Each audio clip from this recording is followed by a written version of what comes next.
everyone, so welcome back to Who Am I?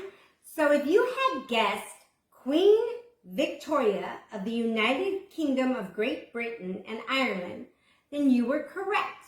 She was born into royalty and ascended to the throne at the age of 18. She reigned for 63 years and oversaw many changes internationally and in her own society. This sharp-witted Victoria vocalized strong opinions, but she was also sensitive to her emotions, particularly grief after her husband passed away. So here's a little bit about her. She was born in London in 1819, and she is the only child of Edward, son of George III and Victoria Maria Louisa. Her father died when she was just 1 year old, and because she was the only living royal heir of her generation, she ascended the throne at age 18. Her childhood was spent living with her mother and governess at Kensington Palace. It's likely that she was very lonely and kind of isolated because her mother's advisor, it says, Sir John Conroy, made sure that Victoria was kept isolated from other children and from her father's family. So in retaliation, once she became queen, Victoria fired Conroy and sent her mother to live in a remote section of the palace and rarely visited her. So I'd say that was a little on rocky ground there, but okay. So moving on, Victoria, I'm trying to give you some of the reasons why those clues were there. So moving on, Victoria fell in love with her cousin, Prince Albert, at the age of 16. Her uncle Leopold, who she was very close to, arranged for them to meet.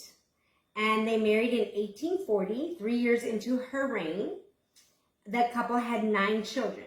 They were Victoria, Edward VII, Alice, Alfred, Helena, Louise, Arthur, Leopold, and Beatrice. Oh, she had 9 children. That's a lot. Although the royal family had many servants and attendants to help with daily tasks and child rearing, Victoria felt the strain of domestic life. She is quoted as saying, "A marriage is no amusement, but a solemn act, and generally a sad one." Oh, that's sad. And quote, "Being pregnant is an occupational hazard of being a wife." So that's where we get that she really wasn't thrilled to death about having kids, but she did. All right. She did love her husband. When Albert died at age 42 in 1861 of typhoid fever, Victoria was left bereaved. She sank into a deep depression and retreated from public life. She wore black as a mourning color for the remaining 40 years of her life. She spent the rest of her life, the next 40 years, always wearing black. She said that to lose him was like, quote, "tearing the flesh from my bones."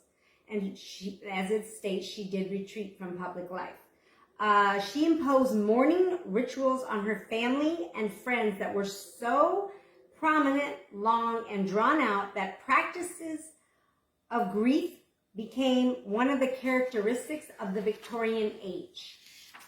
That says that several assassination attempts were made against her during her reign, and each time that she triumphed over it, where she wasn't assassinated, her popularity began to soar. So, like, her country rallied around her every time someone tried to assassinate her. Although she recognized the difficulties of life as a woman, she did not think women should hold high-ranking political roles. And furthermore, she also opposed giving women the right to vote. And wow, she was the queen and she didn't even think she had the right to vote. So she reigned until her death in 1901, setting a record for the longest reigning queen in history at that time.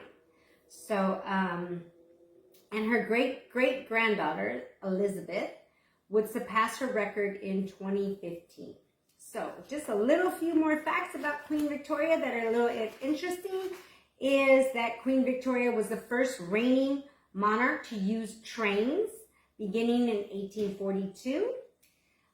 It was common to use the same name in families, particularly among royalty.